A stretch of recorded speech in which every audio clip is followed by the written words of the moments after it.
सभी को मेरा प्रणाम।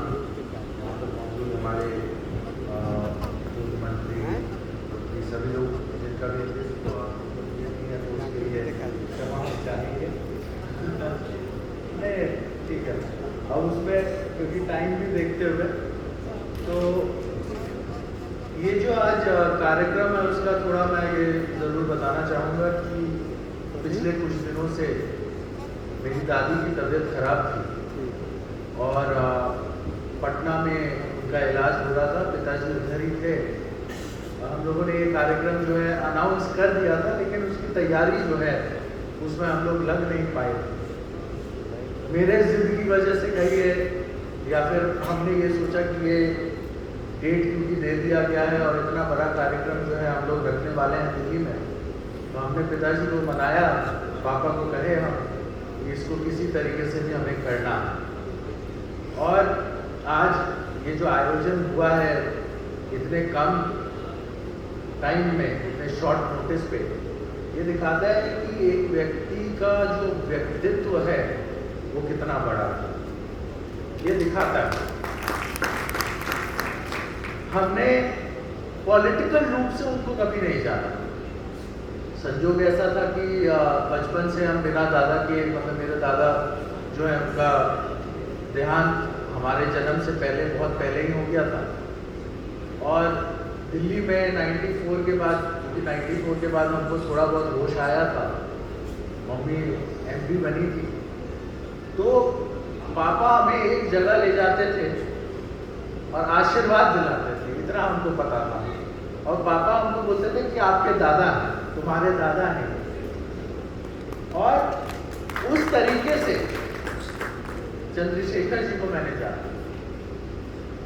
बहुत कम ऐसे लोग होते हैं, बहुत नसीब वाले ऐसे लोग होते हैं जिनको चंद्रशेखर जी अपने गोद में बैठा करके आशीर्वाद दिया। और आज भी जब मैं अपनी वो फोटो देखता हूँ तो मुझे लगता है कि बहुत समय तक मैंने पॉलिटिक्स में आने का नहीं सोचा था, लेकिन उनके गोद में जिस दिन मुझे उनका आशीर्वाद मिला, शायद उसी दिन मुझे पॉलिटिक्स में आने का आशीर्वाद मिल गया। और ये सौभाग्य है, ये सौभाग्य उनको बहुत करीब, मतलब करीबी तरीके से हम लोगों ने जाना। एक बार हमें याद है कि पिताजी उधर ही हरियाणा तरफ हम लोग जा रहे थे और शायद वहाँ पर फन एंड फूड ऐसे करके कुछ खुला था, अम्यूजमेंट पार्क। और हम लोगों ने जिद बनाया, पिताजी को बोला कि हम लोग जाएंगे, देखेंगे क्या चीज़ है।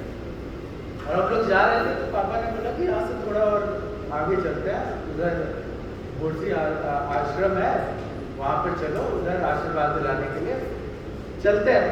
तो अचानक से प्रोग्राम बन गया। हम लोग छोटे छोटे थे, प्रोग्राम बना तो हम लोग चल दिए।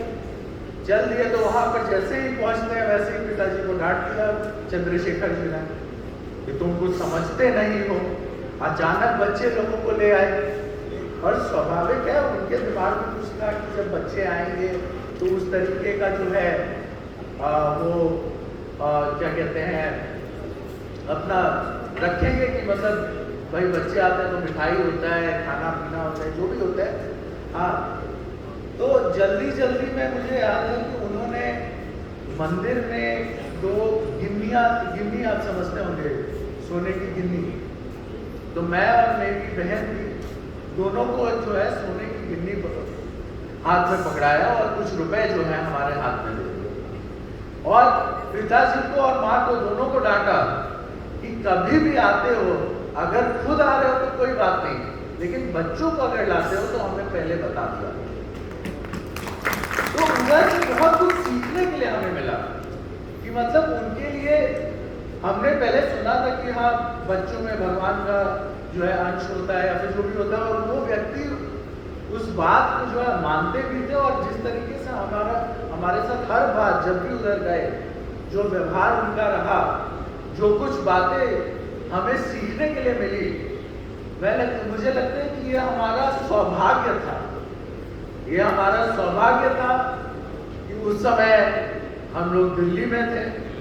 ये हमारा सौभाग्य था कि पिताजी बार बार उनके पास ले जाकर के आशीर्वाद दिलाते रहे। और यह हमारा सौभाग्य था कि उनको हमने इतने करीब से देखा और जाना, और पॉलिटिकल रूप से नहीं। एक बच्चा जिस तरीके से अपने दादा को देखता है उस तरीके से हमने उन्हें जाना।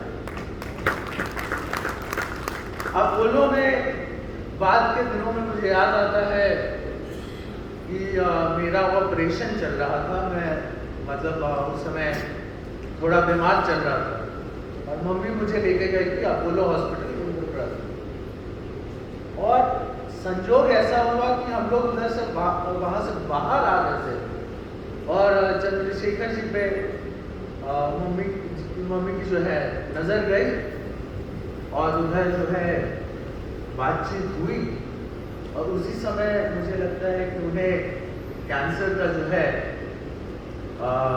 डिटेक्ट हुआ था। और उस दिन का मुझे आज भी याद है किस तरीके से हम लोग जब बाहर निकले थे, और मुझे जब पता चला कि उनको कैंसर है, मम्मी और पापा को तो शायद पहले से मालूम था, लेकिन उस दिन मुझे मालूम था। और मेरा एज उस टाइम शायद 12 साल या फिर 13 साल रहा होगा। तो वो दिन मुझे आज भी याद है, एक एक क्षण मुझे याद है।